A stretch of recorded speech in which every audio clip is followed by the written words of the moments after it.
What up, everybody? Welcome back to Love and Grit. I'm Laia. I'm Justin. And I'm Rachel. And happy Black Music Month to you. As we celebrate the contributions of Black folks to this thing called music, we would also like to remind you that it took some Philadelphians to make this month happen. Yes, please allow for this humble brag and shout out to Kenny Gamble and Deanna Williams. Our two guests today are the direct recipients of the music and the city. Beano French has been hard at work delivering his sound to Philadelphia by not giving up his day job to make it a part of his mission to keep it all the way real.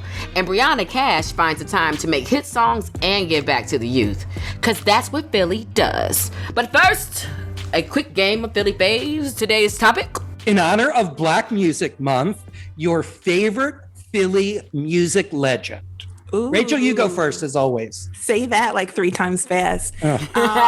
Definitely going to say Teddy Pendergrass. I'm going to say Turn Off the Lights, Somebody Told Me, and If You Don't Know Me By Now. Wait, somebody told me. I got to remember that one. Somebody. How'd that go, Rachel? No, I can't sing. I'm not singing. Oh, okay, I got that word. You tried it. Oh, I got one. It's going to be Phyllis Hyman. Living in confusion. You know how to love me. Yes, you do. Rest in peace, Phyllis. P.S. Look forward to Jill Scott playing Phyllis Hyman real soon. Go ahead. Ooh, tease. Okay, I'm gonna blow you all away. Go ahead, I'm ready. Chubby Checker. Okay, name me one more Chubby Checker song. I got you. Just joking. It's okay. That song was big enough. Let's just start the show. Listen. How about that? I love it. You know what? This is going to be a fun show. I'm excited. It's Monday morning. You look amazing. I just wanna help you to wake up and start your day off. West Philly's own Beano French is known as being the #1 crooner in the city. Though his journey started as most Philly artists with open mic events, he quickly began to make a name for himself. This rep enabled him to begin opening shows for the likes of The Dream, Music Soul Child, Ryan Leslie, Ty Dolla $ign, and many more.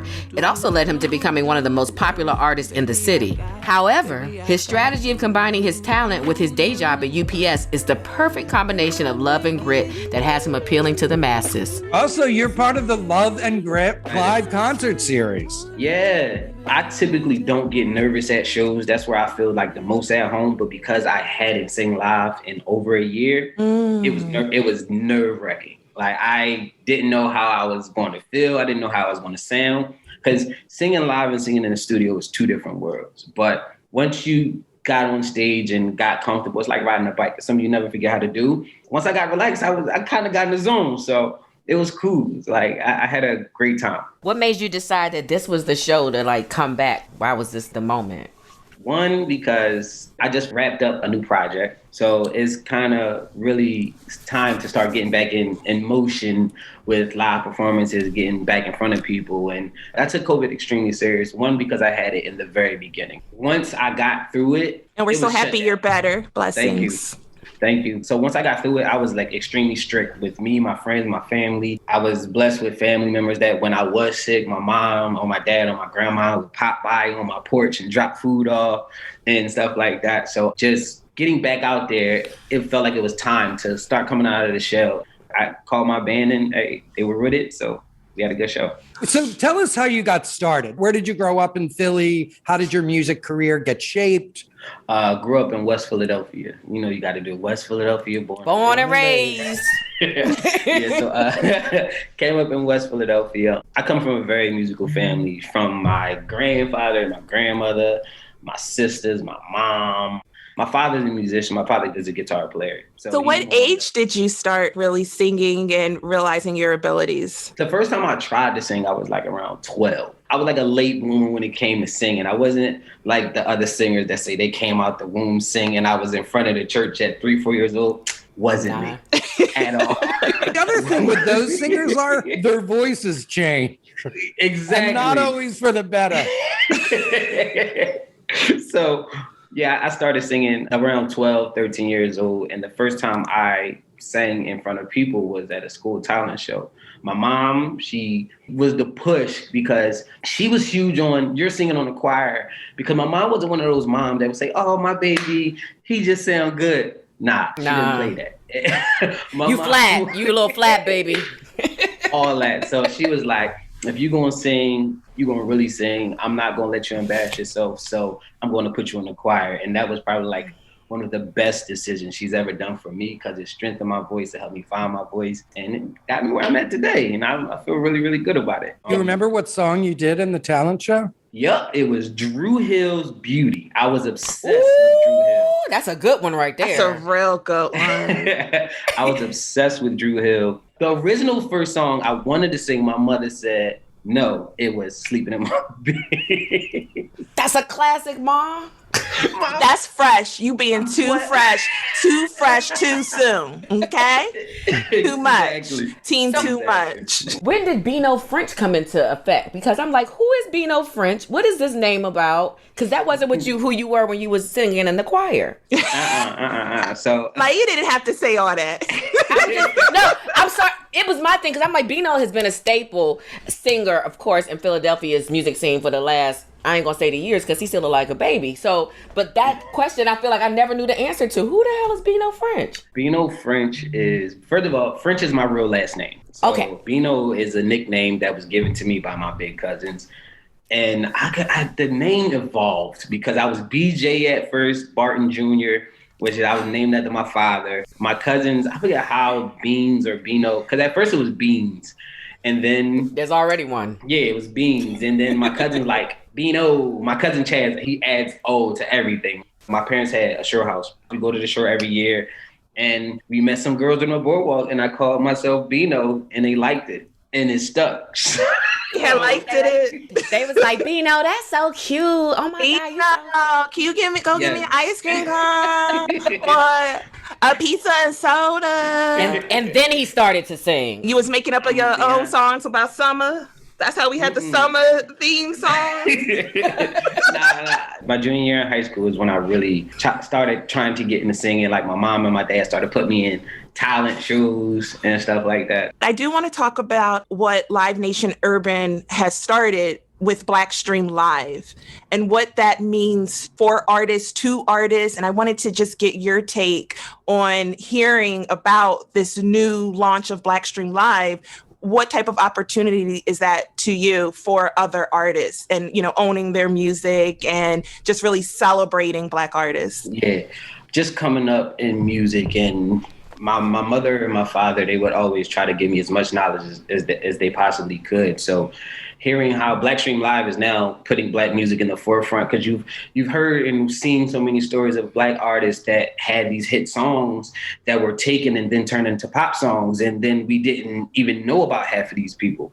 So I love the fact that people are getting their flowers now, and platforms like BlackStream Live, that won't ever happen again. Because it's like, look, these are these artists that you need to tune into, and it makes it even better that this is Black Music Month. So the fact that everything is kind of doing a full circle moment, it feels amazing, and more artists should tap in. And I appreciate Live Nation and BlackStream Live for giving us this platform, especially on the indie side, because, you know, everybody can go cut a check to a huge artist and they come and bring whatever following they have. But to a label, right? And just, and partner up with a label. Just Beano, do you understand the full circle of all of this, of Black Music Month, of you being a Philadelphia artist and Philly born, and understanding that Black Music Month was born and bred out of Philadelphia, Philadelphians? Do you ever have this overwhelming feeling as a Philadelphian when it comes to all of this just history, especially in the music? I mean, I do now, because I did not know that Black Music Month started in Philadelphia. I've always been extremely, extremely big on bigging up our Black artists, our forefathers, especially coming from Philadelphia. Like, we're not going to act like we ain't had the sound of Philadelphia, TSOP, right? Kenny and Gamble Huff, like Mama's Boy down there with Dre and Vidal. Like, come on. I tell people all the time, like, as a kid, even up to now, like, I've been outside. So what I mean by I've been outside is my dad would take me to his rehearsal. Now, my father's played for Kool and the Gang, Music Soul Child. I knew you was downplaying your family. Keep going. Kathy Sledge, Sister Sledge, and everybody. TSOP, Sound of Philly. Sledge. Just circling back to what you were saying, I've always had such pride in being from the city of Philadelphia and the history that comes from here. I big it up any way that I possibly can. Like, the cover art of my first project is the block I grew up on, and I'm going to try to make it like a thing to anything that I release. I'm going to have Philly in it, because I think some artists feel as though we can't rep where we're from. But then I look at other artists and where they're from, they rep it to the death, from the way they talk to the way they take their pictures, the way they dress.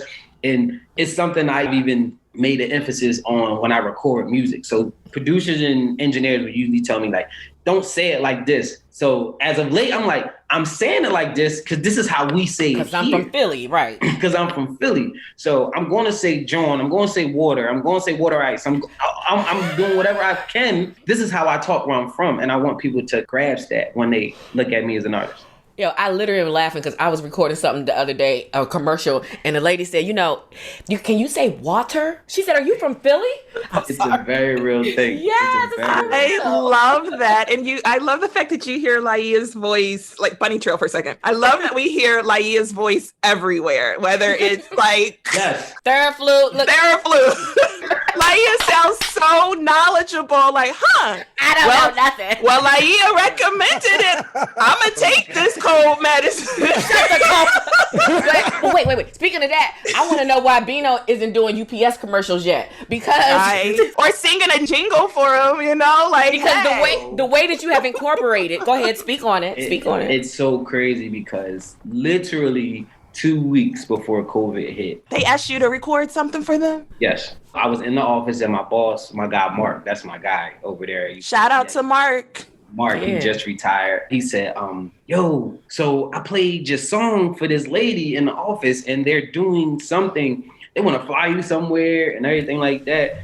And literally 2 weeks later, everything halted. No exaggeration. I'm telling my mom, everybody, like, yo, I don't know what they want me to do, but they came across my song Monday morning. I'll make it easy like Sunday morning, even on Monday morning. Hey. And she said, yo, the lady saw the video and like, wait, he worked for us? Yes, it's time to circle back. Yes. So I actually just circled back a week ago with Mark, and he said the lady is no longer with the company. But he's going to try to see if anybody else is like filling the void, because he said they are picking up like operations and things like that back up. What was it like to work for UPS during the pandemic? It was different than being an essential worker. Like, I work in Center City, so I was delivering medicine, asthma pumps, and everything to doctors' offices, urgent cares, everything. So it was weird being in the city and it was empty. But, making sure people still got their medicine and things of that nature, it felt good. Work slowed down like a lot, but it picked up so much in the residential areas. People home, people shopping. Yeah, I live in a building and I feel bad for our UPS man. I think they make 2 deliveries a day and like they load it up. Every day I see them, I'm like, I just say, I'm sorry. So if you feel so bad, does that mean you don't order? So they don't got to have the extra? What's that mean? You feeling bad, Justin? He still ordered. I just feel bad. I mean, when you need stuff, so there's empathy versus sympathy. All right, Jay. I was just asking. I was just curious. I'm sorry, last UPS question, because I always thought it was so dope that you saw the vision in letting people know that this is my day gig, but I can show y'all how it all comes together. Can you just tell a story behind what made you make that decision? And I know people was like, you gonna really show people that you work for UPS? You're not supposed to do that. You're supposed to be showing, glitz and glamour and all that stuff. I think it's the Philly in me. I think being from Philadelphia, we're a blue collar city, and everybody from Philadelphia loves an underdog story, and people like to grow with you. Like, people that have been listening to Love and Grit, they want to listen to it to the point of like, they got a deal now, so we can really be hype about it. So right. I felt as though it's better to be unapologetically yourself, and people see that I don't got it all figured out yet, but I'm working towards it and I'm good. And y'all can be a part of this story of getting me to that next level. And that was just something I thought of on a whim. Like, it wasn't like a ploy to, like, I want them to buy it. I'm like, look, bro, I'm gonna be me. If you see me sell out a show, then catch me at work in Center City, that's what it is. I don't got it all yet. Yes. But when I get there, we gonna celebrate when I get to the point of being able to quit this job. When I say we're gonna celebrate, we're gonna celebrate. You don't want to feel unattainable until you aren't.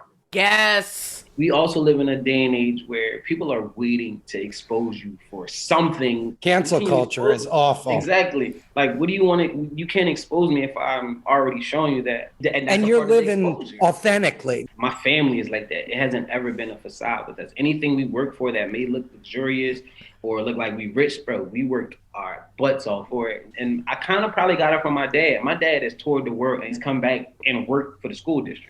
That's what a working musician does most oftentimes, and people don't get to see that. People just see the high or the low. They don't see none of the in between. Exactly. So, like I said, it wasn't like a ploy or a part of my scheme. It just was like, yo, I'm gonna be me, and if you can accept it or you can't, and it's refreshing. Yes. Tell us where we can follow you on social media. Everything is Beano French. BeanoFrench. That's Twitter, Instagram, and Facebook. Yeah. Great. We'll see you there. And we can't wait to see your performance and interview on BlackStream Live. Yes. From Loving Grit. More than appreciated from an indie artist from the city. Okay, Her's new fire potato chips and cheese curls, they are spicy. Whew, they're hottest snacks yet, hold on. Whew, but you know, it's not just heat. There's some nice sweet and savory stuff going on too. Ooh, there's that heat again. It burns, but it burns so tasty. Ooh, that's hot. Find Her's Fire Snacks at your store today. Whew, taste the flavor, feel the heat, break out the Her's.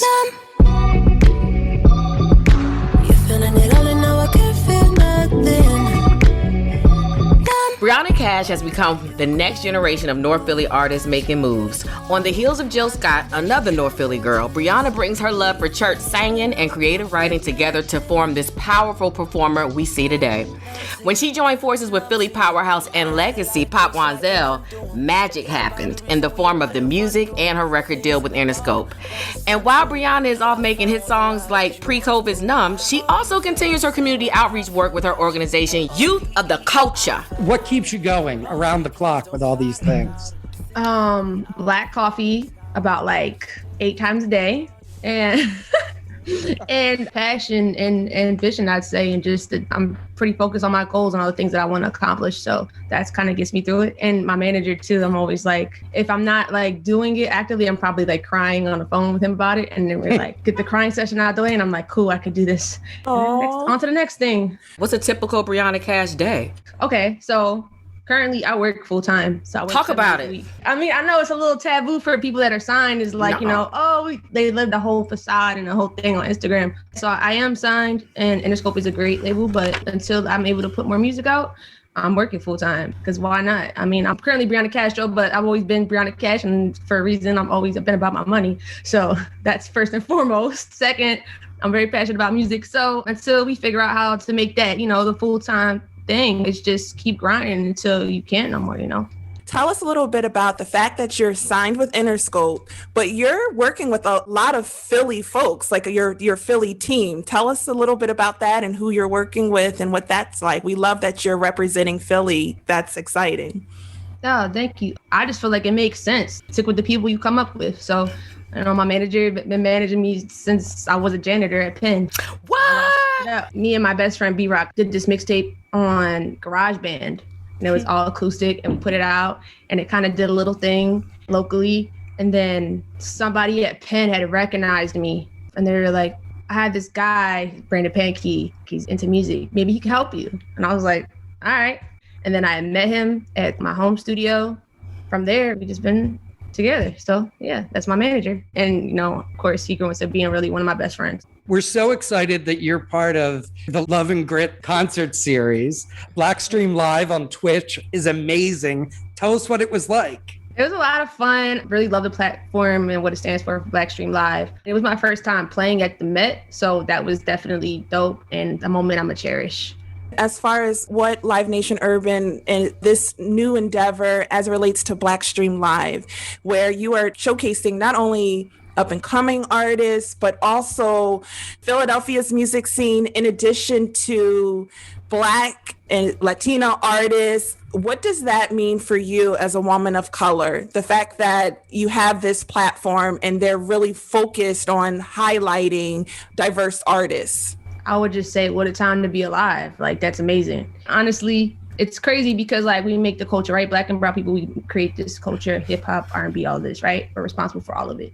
And a lot of the times the artists that are creating the culture and shift the culture in music are not the biggest influencers or have the biggest following.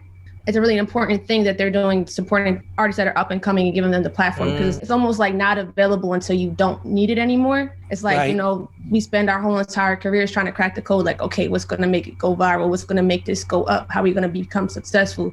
So I think of platforms like, especially Live Nation Urban, focused on, you know, helping the homegrown artists that are mostly Black and brown. That's really important because it's giving them another opportunity to get to that next level.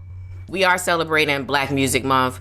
A lot of people don't know that Black Music Month, a lot of the people who constructed it are from Philadelphia. But on a music note, I'm curious for you from a creative standpoint when it comes to Philadelphia and from a music business standpoint when it comes to Philadelphia, who you've looked at and gone, okay, I want to build from something like that, from creative to business. Okay. I would say the people in my team, like just even seeing like how my producer came up. So Pop, just his whole entire journey, him being part of the Philadelphia sound, like music sound, even from like a business standpoint with my manager, like you guys know Brandon, and his journey, his professional career. It's cool because I'm kind of able to look in my circle and kind of look up to their journeys, but also of course in a more like creative sense, people like The Roots and Music Soul Child and Jill Scott, you know, and Flow Tree, for real. Just looking at them and just listening to their music and seeing how they were able to influence the culture and just really, you know, have that sound. Like, you know what somebody's talking about when they say, oh, that sounds like Philly. Well, that's a very Philly sound. Yeah, so I think that that's amazing. And I hope to contribute to that sound, that Philadelphia sound. Be part of even those two gentlemen, as you mentioned, Brandon Pakin, because he's going to be a part of Philadelphia music history, even if he isn't already. But with Pop Wanzel, I was always curious, like with folks like you that are the same age as Pop, were y'all aware of who his dad, Dexter Wanzel, were? Or were you just like, oh, Pop, okay, he dope, and that's what it is? Yeah, so he's like, 6 years older than me or 5 years older than me. We kind of, it's like a little bit of a gap. So I didn't know until like, I think my aunt was like, you know who Dexter Wanzel is? And I'm like, bro, my aunt, she loves your dad. Is there any way you could get Mr. Dexter? Just to me, it's Mr. Because, you know, we're also friends. So to me, it's just Mr. Dexter. So Mr. Dex. So I didn't really know. So I'm like, you think your Pop could like say hi to my aunt? I don't know. So, and then, you know, becoming friends and then listening to the music and then realizing like, oh, like your dad's really a legend. And then learning about his journey and how he started off with music really young and learning from his dad, I just think is really inspiring and really dope. How would you say your own personal music has evolved from when you first met your manager and first started working with Pop to where you are now? It's crazy. I would say I did this whole mixtape on the GarageBand with an acoustic guitar, which was probably way out of tune. It was horrible, and I shouldn't say it's horrible actually, because it was a beautiful time to create that music with my friend B-Rock. But from then till now, I would say totally transformed.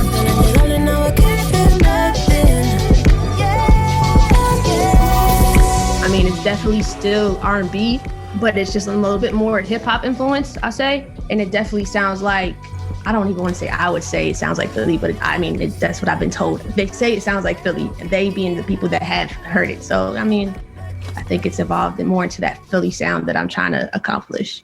I remember when we last spoke, you mentioned being a huge Sixers fan. So I know you're happy they're in the playoffs. I'm very excited. I feel good. She's holding up her Sixers hat. Like, I remember you were a huge Embiid fan. Still currently MVP. Without a doubt. Yes, absolutely. Better ride hard. It's nice out. The restrictions are lifting. I feel like everyone's asking me, like, where should we eat? Where should we go? What would you tell people if they're asking you, where should they eat? Where should they go? Yo, I've been going to Maroon's every day. What's this? What is this? Water ice on 63rd and Race. Hold on now. Now, what kind of water ice we talking about? It's the texture of the water ice. To get the cherry water ice, you need to get you a large, not a medium, not a small. Get a large.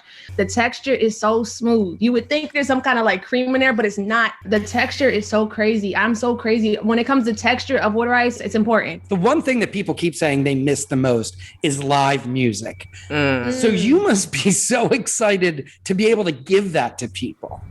Yes, I'm really excited. I'll be excited to put out music first and foremost, and then be able to perform it. Absolutely. Yeah, like last year, I feel like like a lot of artists feel this way. They didn't realize how much they like love the show and that energy, just missing that. Mm-hmm. And so we really had to do that from home. The lives are cool and the Zoom sessions are cool, but it's always kind of like a little delay. It just feels different. So definitely live music is something to look forward to. Absolutely. Do you feel like y'all are a collective? Like, do you feel like a lot of the new Philly artists, and I say new, I kind of mean within the last 5 years and younger, do you feel like y'all have some type of bond or community? Absolutely. We call it the scene. It's also like the target group of Live Nation Urban and BlackStream Live is we're all Black and brown people that are musicians. So I would say it's like a tight-knit community. It's a beautiful thing. Are you allowed to tell us about any up and coming projects? Yeah, like a full-length album. All right, so I do have a project put together. We are currently just trying to figure out how we're going to put that out. I should be shooting the video for my next single this summer and trying to put that out ASAP. Do you need backup dancers? But we need backup dancers, backup singers, backup strippers, backup. No, I'm just kidding. Oh no, I was here for it. Like it was basically raising her hand without raising it. Like oh, so that means it's a mid-tempo joint. Like your next single is going to be like, what's it going? It's not going to be a ballad.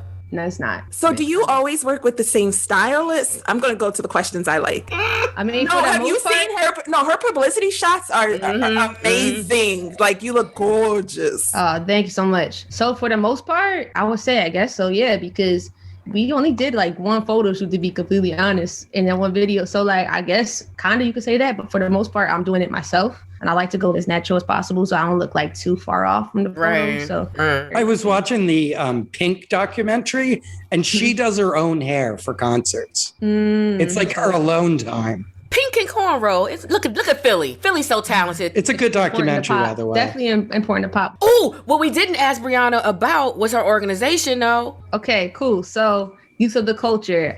It is for the Black and brown kids. And we make sure that we make that known. And we, being me and my partner, Kim, we feel like we grew up with a lot of these resources not accessible to us. And it's not that it's like they say, oh, this is for white kids only, but they make it pretty known, right? And they make us feel kind of excluded, and it's not included in our school systems and in our neighborhoods. So we went ahead and made this very specific program targeted to our youth in our community.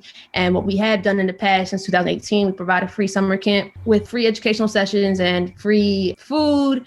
And then at the end of the program, we give them free back to school supplies. And then the sessions, they're like all over the place, but not limited to like financial literacy. We do have some creative time, but I feel like to me, it's really important for me as an artist not to impose my dreams or my career goals. I feel like a lot of artists come in, they're like, we're going to make a music program. It's like not all the kids in the hood and from the community want to be artists or basketball players. I feel like that agenda is always pushed on our kids, right? So we just hone in on everything. We really like sit down with them, grab their 2 short-term goals, 1 long-term goal, and then just try to help them succeed in that. And hopefully it helps them navigate into like their adulthood, into like what they want to do, truly do what their passion is as a career, and just basically try to give them the resources that they need. I love the kids. So I want to have my own school one day when I'm like older. So yeah, it's something I really care about. That was what I was going to ask you. You said 2 short-term goals and 1 long-term goal. What's your long-term goal? My long-term goal? All right. I have a lot of long-term goals. All of them consist of making a lot of money. No, but I want to have my own high school, and I want to have a farm, like a community farm. Because all the kids that I talk to, their whole thing is like, I want to make money. I want to get a job. So I'd be like, wow, it'd be so cool if there's a way to like implement a program where they're able to have like a farm. They're able to, so they're learning about agriculture, right? And then on top of that, the things that they grow there, they're able to sell. And then that's a way to provide jobs for students. And then through there, other funds are going towards helping that business, and then also going back into the school and then into the community. Do you still have your Instagram account or anything that you want to mention? Yes. So my Instagram account is Castro Brianna, Castro, Brianna, Brianna. I love it. I love hearing you speak. I love hearing your journey. You're so special. And I love that you're a Philadelphian. Born and raised. Love Philadelphia. Greatest city in the world. People look at me crazy. I be in these sessions in LA, like, they're like, where you from? I'm like, best city in the world. They're like, so from where? I'm like, you gonna act like you don't know Philadelphia? Like, what? All right, you can check out the Love and Grit concert series on BlackStream Live on Twitch. can get all the details at visitphilly.com. There's like 6 amazing concerts. I am so excited for this. I cannot believe we have a concert series. Like, y'all, we have made it. Like, I just want to say that. Right? That is such a good point. I can't wait for us to have our Love and Grit event series. Stay tuned, as they say, and we'll talk to you next time. Subscribe. Hurry up. Bye.